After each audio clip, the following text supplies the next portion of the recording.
일부 역세권이면 무조건 된다라는 주문. 여보, 우리 오늘 부동산에 다녀왔어. 퇴직한 지 2달째 되던 날이었다.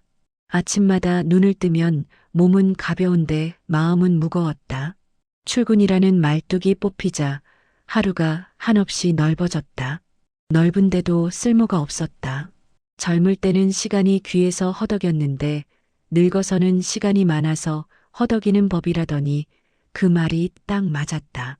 아내는 주방에서 설거지를 하다가 고개를 들었다. 물이 떨어지는 소리 사이로 내 목소리가 더 작아졌다. 뭐 또 집 보러 다니셨어요? 아냐, 집 말고 상가. 상가라는 2글자를 뱉는 순간 내가 나를 놀랐다. 평생 월급만 받아 살았고 집 한 채, 장만한 게 전부였던 내가 상가라니. 하지만 내 입은 이미 그쪽으로 기울어 있었고 그 기울기는 한동안 누가 밀어주고 있었다. 동창이었다. 그리고 유튜브였다. 그리고 뉴스였다. 무엇보다 역세권이라는 단어가. 요즘 역세권 상가 진짜야. 사람들이 결국 모이는 대로 모이거든. 역세권이면 장사가 되는 거예요? 장사라는 게 사람이 있어야 되잖아.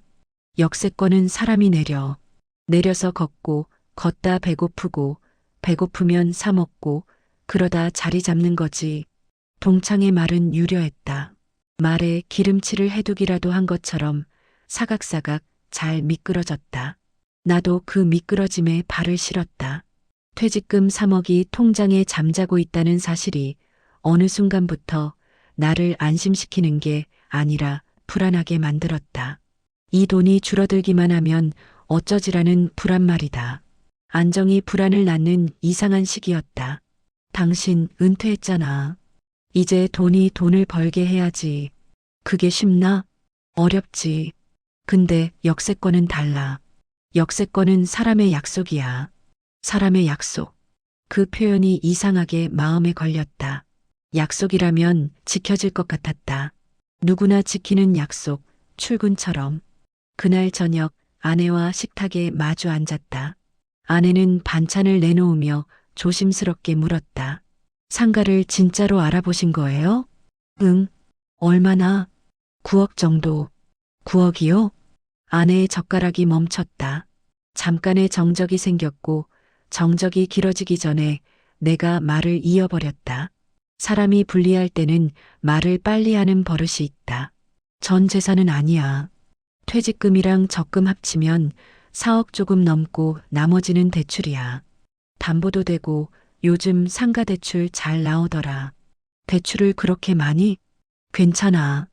임대료로 갚으면 돼. 여긴 역세권이니까. 나는 역세권이라는 단어를 말할 때마다 안심했다. 그 단어에 내 불안이 흡수되는 느낌이 있었다. 마치 오래된 이불 속으로 몸을 밀어넣는 것처럼. 며칠 뒤 역 바로 앞 1층 코너 상가를 보러 갔다. 유리창은 크고 천장은 높았고 바닥은 번쩍였다.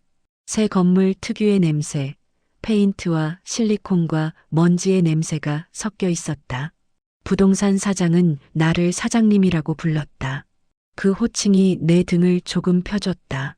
사장님, 이 자리 보세요. 역 출구에서 내려오면 바로 보입니다. 사람들이 많이 지나가나요? 지금도 많고 더 많아질 거예요. 이쪽이 신축이라 앞으로 상권 중심이 됩니다. 장사는 결국 동선이에요. 동선, 역세권, 1층, 코너. 그 네 단어가 내 머릿속에서 줄을 서서 행진했다. 나는 그 행진을 지켜보며 이건 공부한 투자다라고 스스로를 설득했다. 무모함이 아니라 계산이라는 얼굴을 씌웠다.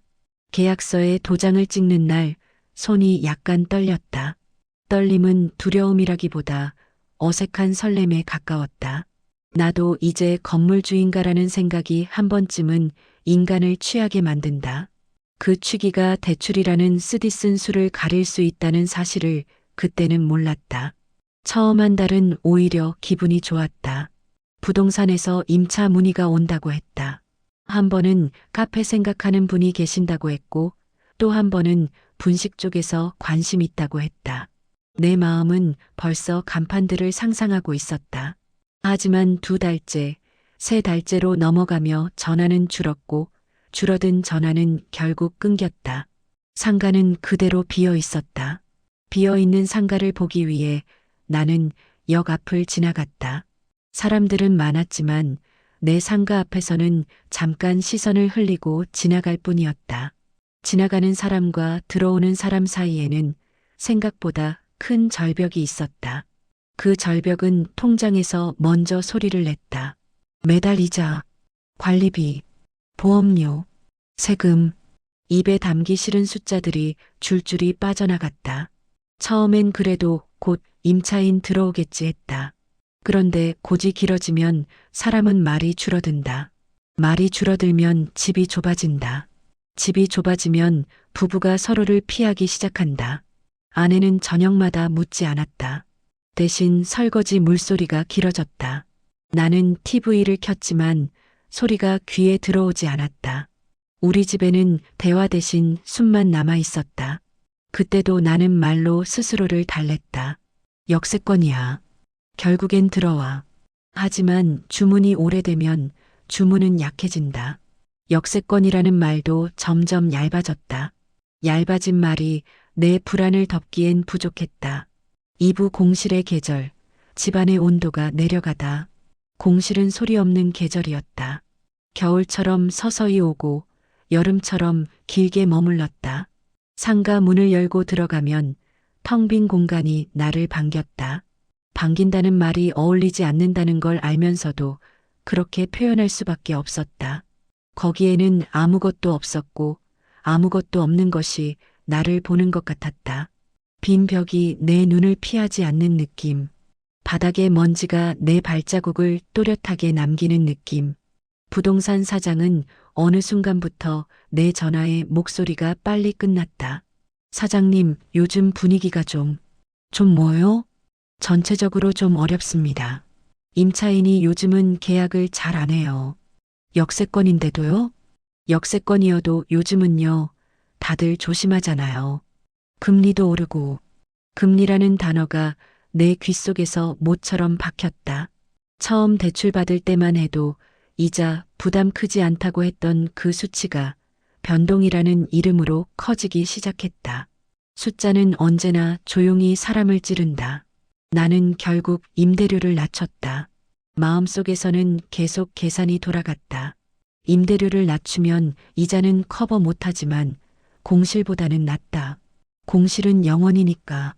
그렇게 스스로를 설득하면서도 한편으로는 내가 왜 이렇게까지 해야 하지라는 분노가 치밀었다.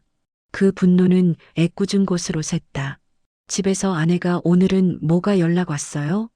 라고 물으면 나는 짜증 섞인 목소리로 대답했다. 없어. 없다고. 왜 화를 내요? 내가 뭐라고 했어요? 아니, 그냥이라는 말은 집안의 공기를 더 탁하게 만든다. 내 짜증은 사실 아내에게 향한 게 아니었다. 나 자신에게 향한 것이었다. 하지만 자존심은 자기에게 화를 내는 것을 허락하지 않는다. 그래서 가까운 사람에게 화를 내게 만든다. 그것이 노후의 비겁함이었다. 어느 날 아들이 전화를 걸어왔다. 아빠, 요즘 어때? 괜찮지? 뭐? 목소리가 왜 그래? 괜찮다고. 나는 아들에게 상가 이야기를 하지 않았다. 말하면 현실이 굳어질 것 같았다. 말하지 않으면 아직 현실이 아니라는 착각을 할 수 있었다. 착각은 때때로 생존 전략이었다. 그러던 어느 날 역 앞이 갑자기 소란스러워졌다. 공사 펜스가 생기고 안내 현수막이 걸렸다. 복합문화시설 개발 같은 말들이 적혀 있었다. 나는 처음엔 그저 호재겠지라고 생각했다. 사람이 더 오면 내 상가도 살아날 것이라고 아무 근거 없이 믿었다. 그런데 부동산 사장이 나를 불러 말했다. 사장님, 혹시 그 소식 들으셨어요? 무슨 소식? 바로 옆 블록에 초대형 복합몰 들어오는 거요. 거의 확정이에요. 확정? 그 단어는 보통 희망을 뜻한다. 그런데 그날의 확정은 내 속을 서늘하게 만들었다. 좋은 거 아니에요? 사람 더 오잖아요. 사람이 더 오긴 오죠. 근데 동선이 그쪽으로 빨려요. 그가 휴대폰으로 지도를 보여주었다. 출구에서 나오는 사람들의 흐름이 내 상가 쪽이 아니라 복합몰 쪽으로 자연스럽게 휘어지게 설계된 그림이었다. 안내문에는 주 출입구가 복합몰 방향으로 표시되어 있었다. 나는 그 그림을 보면서 깨달았다. 역세권은 약속이 아니다. 역세권은 전쟁터다. 사람은 역에서 나오지만 어디로 갈지는 역이 결정하지 않는다. 동선이 결정한다. 동선은 돈이 결정한다. 돈은 큰 곳으로 흐른다. 큰 곳은 더 크게 사람을 끌어당긴다. 그날 집에 돌아와 아내에게 말했다. 옆에 큰 복합몰 들어온대. 그럼 잘 된 거 아니에요? 아니, 우리 쪽이 아니라 그쪽으로 동선이 간대. 아내는 잠깐 말을 잃었다. 그리고 조심스럽게 물었다. 그럼 우리 상가는? 더 어려울 수도. 그 말이 나오는 순간 내 속에서 뭔가가 주저앉았다. 역세권이면 된다는 믿음이 처음으로 금이 가는 소리였다. 믿음은 금이 가면 소리가 난다. 아무도 듣지 못해도 당사자는 들린다. 그 이후부터 나는 상가 앞을 지날 때마다 사람들의 발을 보게 되었다. 발이 어디로 향하는지, 발이 어디서 멈추는지, 발이 어떤 가게 앞에서 속도를 줄이는지. 사람의 발은 솔직했다. 내 바람과 상관없이 발은 늘 더 밝은 곳으로 갔다. 나는 현실을 받아들이기 시작했다. 팔아야 하나? 그런데 팔려고 하면 사려는 사람이 없었다. 사려는 사람이 없으니 가격을 내렸다. 가격을 내려도 없었다. 그 사이 이자는 쌓였고 나는 늙어갔다. 결국 연체가 시작되었다. 처음엔 하루 이틀이었다. 이번 달만 넘기자라고 생각했다. 하지만 이번 달이라는 말도 주문처럼 약해졌다. 은행에서 전화가 왔다. 고객님, 이자 납입이 지연되고 있습니다. 확인 부탁드립니다. 그 목소리는 정중했지만 차가웠다. 정중함은 때로 얼음보다 차갑다. 나는 죄인이 된 느낌이었다. 돈을 빌린 사람이 죄인처럼 굴어야 하는 세상에서 나는 늙은 죄인이었다. 그리고 그 즈음 구원처럼 한 사람이 나타났다. 삼부 구원의 얼굴을 한덕. 처음 그 남자가 부동산에 나타났다고 들었을 때 나는 심장이 빨라졌다. 사장님, 임차인 보러 왔어요. 진짜요? 네. 커피랑 디저트 쪽으로 하실 것 같아요. 자리 보고 싶다네요. 나는 급히 외투를 걸치고 나갔다. 상가에 도착하니 젊은 남자가 유리문 앞에서 사진을 찍고 있었다. 깔끔한 코트, 반짝이는 구두, 손에는 아이패드가 들려 있었다. 그는 나를 보자 밝게 인사했다. 사장님이시죠? 안녕하세요. 저는 민우라고 합니다. 아, 예. 반갑습니다. 여기 들어오시려고. 네. 자리 좋네요. 역에서도 가깝고 코너고. 그가 자리 좋네요라고 말하는 순간 내 가슴에서 숨이 나왔다. 몇 달 만에 처음 듣는 칭찬이었다. 나는 그 칭찬에 취해버렸다. 취하면 경계심이 줄어든다. 경계심이 줄어들면 질문이 줄어든다. 그는 말을 잘했다. 요즘은 작은 카페가 트렌드다. 동네 고객을 잡으면 안정적으로 간다. 복합몰이 들어와도 외부 상권이 살아남는 방식이 있다 같은 이야기를 했다. 나는 그 이야기를 들으며 다시 희망을 꿰맸다. 찢어진 마음을 그의 말로 꿰매고 싶었다. 조건은 어떻게 생각하세요? 보증금은 너무 크면 부담이고요. 대신 권리금 쪽은 가능하면 조정해 보려고요. 권리금. 나는 잠깐 머뭇했다. 권리금은 원래 없는 거 아닙니까? 신축이라. 아, 네. 근데 제가 인테리어를 크게 할 거라서요. 계약을 바로 가면 제가 대신 선납 형태로 몇 가지 정리할 비용을 드릴 수 있어요. 그가 제시한 건 일종의 계약 금협력금 같은 형태였다. 듣기에는 그럴듯했다. 무엇보다 나는 당장 숨통이 필요했다. 연체를 막아야 했다.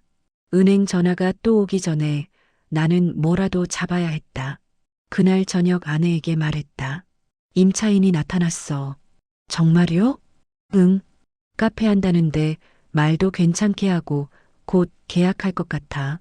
아내의 얼굴이 오랜만에 풀렸다. 그 표정을 보는 순간 나는 더욱 확신하고 싶어졌다. 사람은 가족의 안도를 먹고 결정을 정당화한다. 며칠 뒤 그는 계약을 서두르자고 했다.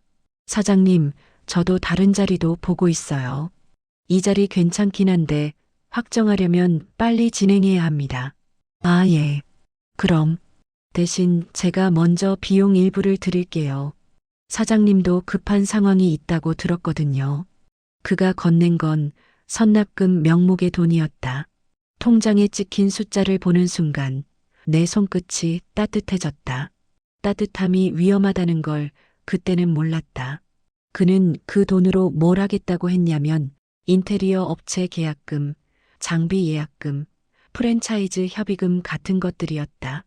그런데 이상하게도 그는 그 돈을 나에게 먼저 줬고 대신 권리금 비슷한 걸로 처리하자고 했다.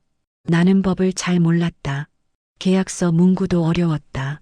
그저 들어오기만 하면 된다는 생각뿐이었다. 며칠이 지나자 그는 연락이 뜸해졌다. 처음엔 인테리어 미팅 중이라 했고 다음엔 가족일이 생겼다고 했다. 그리고 그 다음부터는 전화를 받지 않았다. 나는 불안해졌다. 부동산 사장에게 전화를 했다. 그분 연락돼요? 사장님, 저도 연락이 안 되네요. 뭐요? 오늘 아침부터 안 됩니다. 문자도 익십이고. 그 순간 내 뒷목에서 식은땀이 흘렀다. 한 번에 이해했다. 머리가 아니라 몸이 먼저 이해했다. 아, 이게 그거구나. 뉴스에서 보던 남의 이야기로만 보던 그 사기.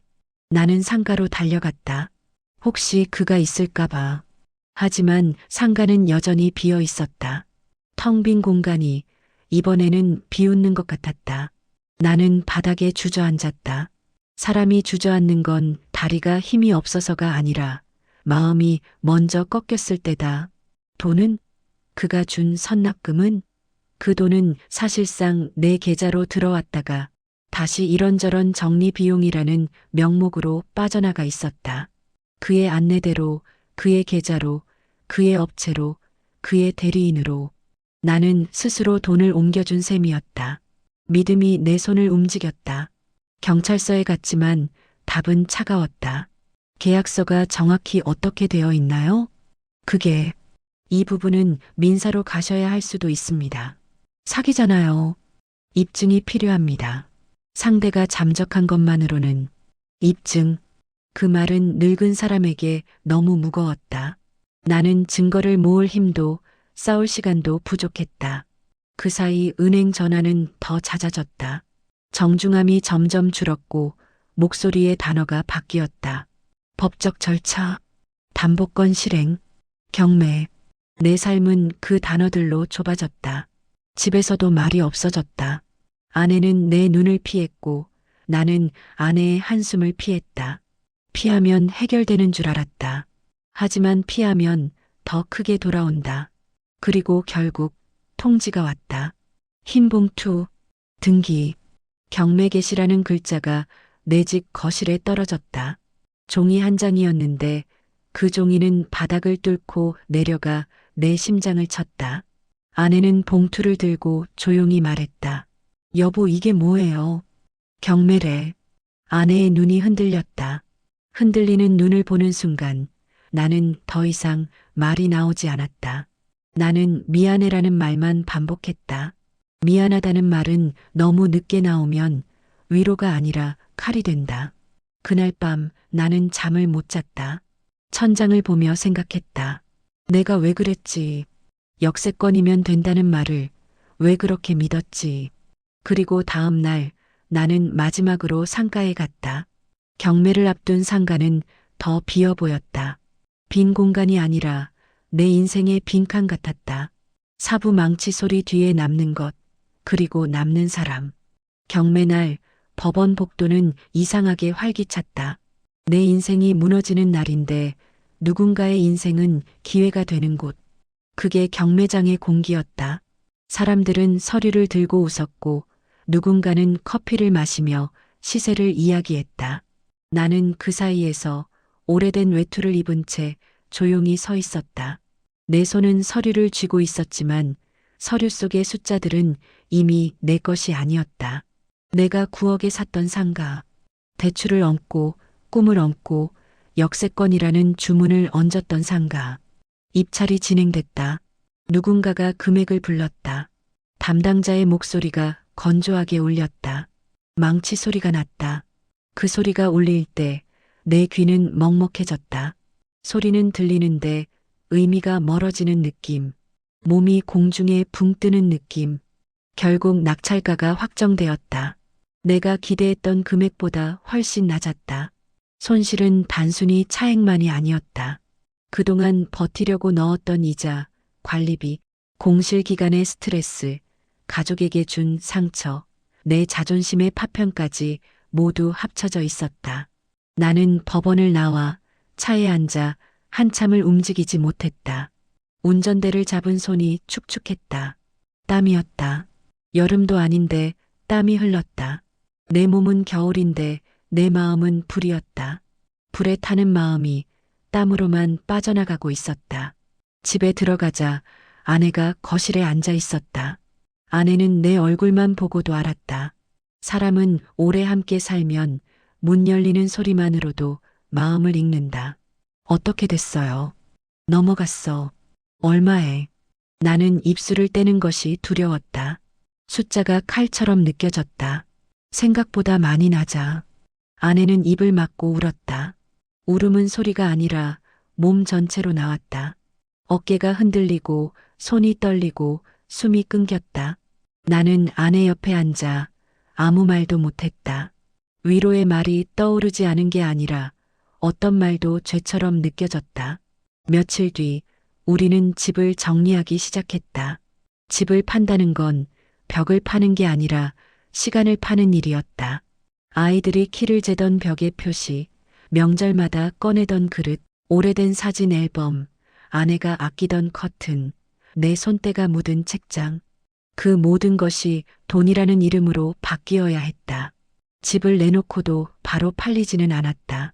세상은 우리에게 친절하지 않았다. 침체라는 단어가 실감났다. 결국 가격을 내리고 또 내렸다. 그렇게 팔았다. 팔고 나서 대출을 갚았다. 계산을 마치고 통장을 보니 남은 돈이 얼마 되지 않았다.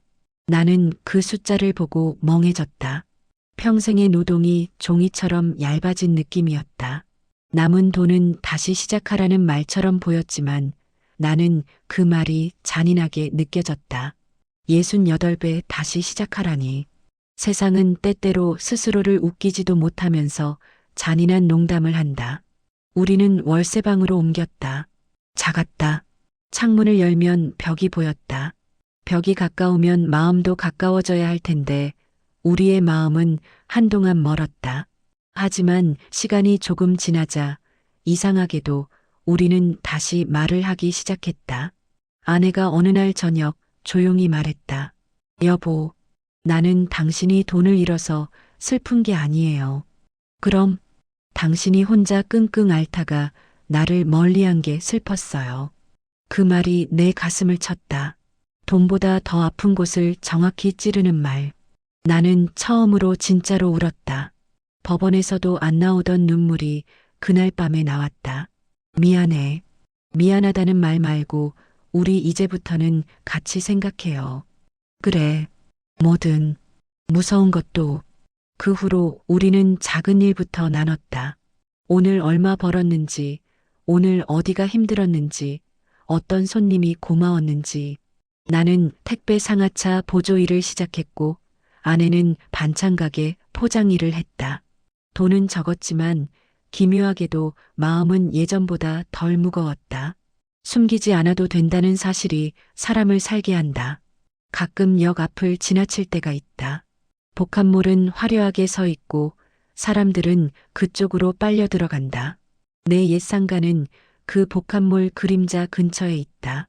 누군가가 들어와서 작은 가게를 하고 있다. 간판은 바뀌었고 창문에는 행사 안내문이 붙어 있다. 나는 그 앞을 지나며 생각한다. 역세권은 약속이 아니었다.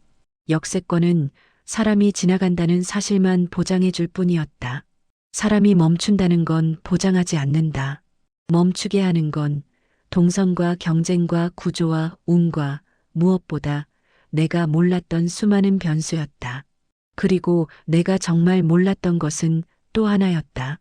돈은 잃으면 끝이지만 사람은 잃으면 더 끝이라는 것. 나는 이제 누가 무조건 된다고 말하면 먼저 묻는다. 무조건이란 게 어디까지 무조건인가요? 그리고 내 속에서 조용히 덧붙인다. 무조건은 보통 누군가의 조건이다. 마지막으로 나는 이 이야기를 누군가에게 전하고 싶다. 노후는 조용히 흔들리기 시작한다. 그 흔들림을 멈추고 싶어서 큰 결정을 하게 된다. 하지만 그럴수록 더 크게 흔들릴 수 있다. 그래서 노후의 투자는 수익보다 먼저 버틸 수 있는가를 물어야 한다. 그날 밤 아내가 내 손을 잡았다. 여보, 그래도 우리 같이 있잖아요. 응, 그럼 됐어요. 그 말이 그 어떤 호재보다도 든든했다.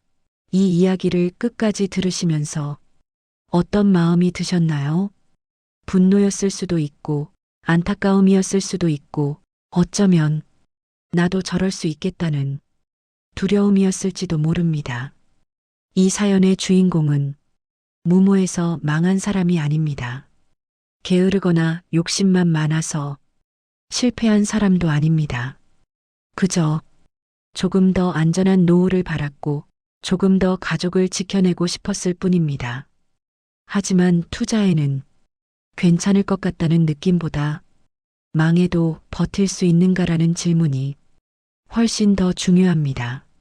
사람이 많다는 이유만으로, 이름이 크다는 이유만으로, 남들이 된다고 말한다는 이유만으로 결정한 투자는 어느 순간 우리 삶 전체를 흔들 수 있습니다.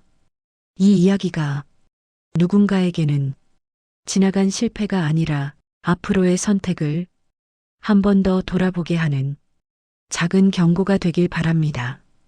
혹시 이 사연을 들으며 비슷한 고민을 해본 적이 있다면 또는 지금 어떤 선택의 갈림길에 서 있다면 댓글로 여러분의 생각을 남겨주세요. 여러분의 한 줄 경험이 다른 누군가에게는 수억 원의 실수를 막아줄 소중한 이야기일 수 있습니다. 이런 실제 노후 사연과 투자 이야기가 도움이 되셨다면 구독과 좋아요로 함께 해주세요. 여러분의 선택이 조금 더 안전해질 수 있도록 저희는 계속해서 진짜 이야기를 전해드리겠습니다.